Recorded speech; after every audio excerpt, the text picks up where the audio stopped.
Rekha Murthy, Assistant Professor from Electrical and Electronics Engineering Department from Sai Media Institute of Technology. Today I am here to explain the experiment based on the Electrical Mission Laboratory 1, in which the experiment is the Zumpner's test on a singular transformers and the determination of combined and individual transformer efficiency. So here, before we go with the experiment, why do we conduct this Zumpner's test? So in the previous video session, we have observed that OC and SC test was conducted for the individual single phase transformer. So here we can make use of the two transformers at a time. We can connect it back to back. So where we can conduct the Zumpner's test, and we can also find out its efficiency as well as the regulation simultaneously. So this test is also called to be as a back-to-back test. So now let's walk with what is the aim of this experiment. To conduct the Zumpner's test on two identical transformers and to obtain a graph of a percentage efficiency versus the load. So the thing itself indicates that here we require the two identical transformers. So here this is an additional one, that is what we observe from the apparatus which we require. So the additional thing is the single phase transformers, which is of 2 kVA, we require two quantity. And as per the observation in the previous video, we have taken the two ammeters for separately for the OC test and SC test. Here also similarly we are going to make use of it, that is 0 to 1 amperes and 0 to 10 amperes. And also we had observed in the previous session the 2 voltmeters was used, one for the OC and the SC test. With the same range we have to utilize for this test also. And as well we require the 2 wattmeter, that is the LPF wattmeter and UPF wattmeter, as what we had taken for the OC and SC test. With the same range we have to take it for this test also. The additional thing is we require the additional single phase transformer with a 2 kVA, and also the additional point is that is the voltmeter, which is of 0 to 600, and as well the SPST switch is required to separate these two tests. So also we require the auto transformer from which we have to give the power supply. Now let us analyze how to write down the circuit diagram. So to write down this circuit diagram, the part what we have taken in the OC test, the same circuit we need to copy it here. What is the thing is, we need to consider the primary of this first transformer. As usual, it is being connected in series with the wattmeter, in series with the ammeter, and it is connected to the supply. And that will be the first part of a circuit. The second part of a circuit here, you can observe that P1 of first transformer, that is this one, is connected back to back with the P1 of the second transformer. This will be the second unit, second transformer. So where P2 is also connected back to back from the first transformer. Here let me consider here what about the secondary side. On the secondary side, S1 of the first transformer and S1 of the second transformer will be connected back to back. The difference for the second terminal of the secondary, it will be connected across the voltmeter, that is 0 to 30 volts. So this we require it during the short circuit test. That is the same thing, we are going to connect it across these two secondary of the windings of the two transformer. Then in series to this voltmeter, we need to connect to the wattmeter, which is of UPF wattmeter, and ammeter, which will be in series. Then it will be connected back to the auto transformer for getting the supply. Then also we have to observe that we are going to utilize the SPST switch to separate the two tests. Either it should be OC and SC, both the simultaneously readings should be taken up. So SPST switch is connected here, across which the voltmeter is connected. So this voltmeter, what is the role of this voltmeter is, if this voltmeter is going to read a 0 value, then it indicates we can conduct the test. Okay. Before I start with this, let us move on to the procedure. So here first we need to keep the SPST switches open. We have to keep the SPST switches open. Switch on the supply, okay, and make sure that the auto transformer is in minimum position. And here, if this voltmeter across this SPST reads 0, if it reads 0 means whatever the secondary MMF is there, it is getting opposed and it results with the 0. If it reads 0, then it is correct. If it reads double the value, twice the value, okay, if it reads double the value or twice the value, then we should interchange the any one of the secondary of this transformer. Either the S2 should go here or S1 should come here. Okay. Now once you observe that if it reads 0, then we have to close this SPST switch. Close the SPST switch. Then now start varying the auto transformer. So this auto transformer is referring to the secondary part of a circuit. So secondary part of a circuit is performing the short circuit test. So therefore vary this auto transformer in such a way that it reads the rated current value. What is the rated current value of a 2 kVA transformer? That is 8.7 amperes, which we had calculated in the previous video session. So 8.7 ampere if it reached, then we need to observe the readings, that is I0, V0, and as well the wattmeter readings. This indicates your WOC, because here this part of the circuit is OC test, this part of the circuit is meant for short circuit test. Then also note down the WSC, and this will be the VSC, and that will be the readings which you have to take it down for the, which will be further used for the calculation of efficiency as well as the regulation.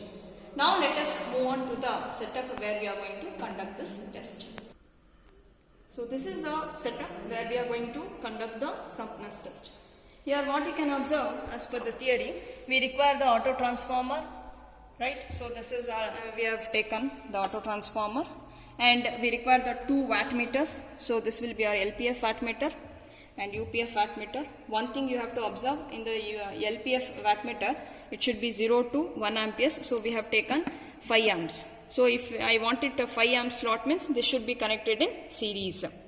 Okay. Then also when you observe for the UPF, means I want 0 to 10 amperes, means this plate should be connected in parallel. Okay. Then also we require the ammeters, 2 ammeters and 2 voltmeter, which is already provided onto the setup, so that you can observe here. So these are the meters which you are utilizing. In addition to this, what we told, in addition to this is we have to use the 0 to 600 volt wattmeter with the SPST.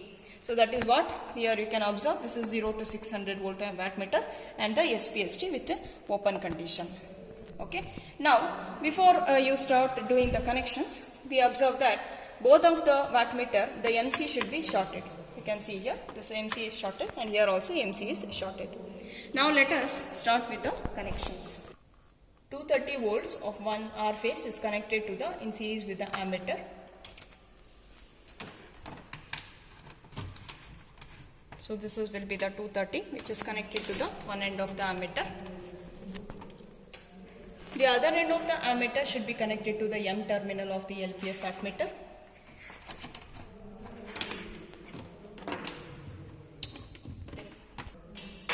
Also here now L of this wattmeter, LPF wattmeter, is connected to the P1 of 2 kVA transformer. That's it. So that we can observe it here. L is connected to P1.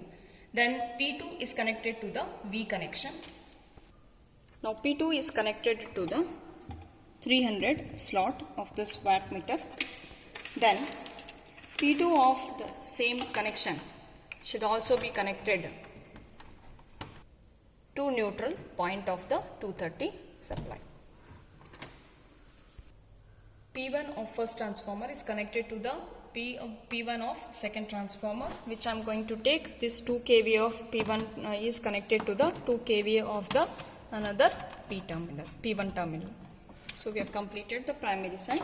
Similarly, the P2 should be connected back to back.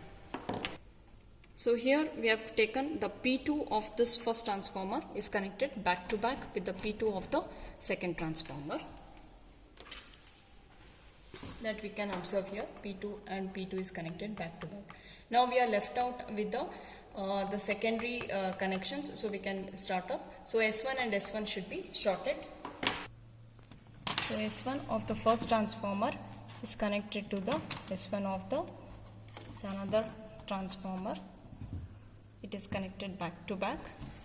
Similarly, the S2 should be connected to the L of the wattmeter.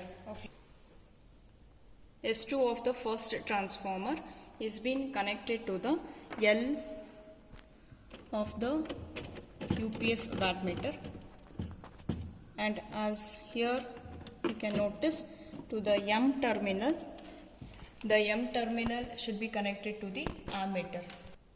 M terminal of the UPF wattmeter should be connected to the second terminal of the ammeter, which you can see here. The M is connected to the other end of the ammeter. The first end of this ammeter should be connected back to the output of a auto transformer.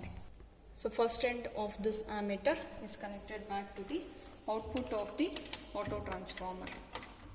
The other end of this, the output of this auto transformer should be connected to the V of the wattmeter. The other end of this output of the auto transformer is been connected to the V connection that you can see here, which is of 50 volt of UPF wattmeter. Okay, so we have covered this part. Then again from the same connection it should be connected to the SPST switch.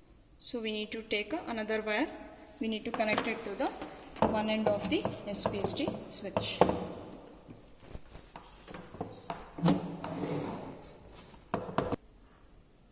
Now we can connect the other end of this SPST to the secondary of the S2 terminal of a second transformer, that is this point. So this is the first terminal of your SCST is connected to the S2 of the second transformer. So one more, there is an insertion of the voltmeter. The voltmeter insertion is between the S2 of the two transformers.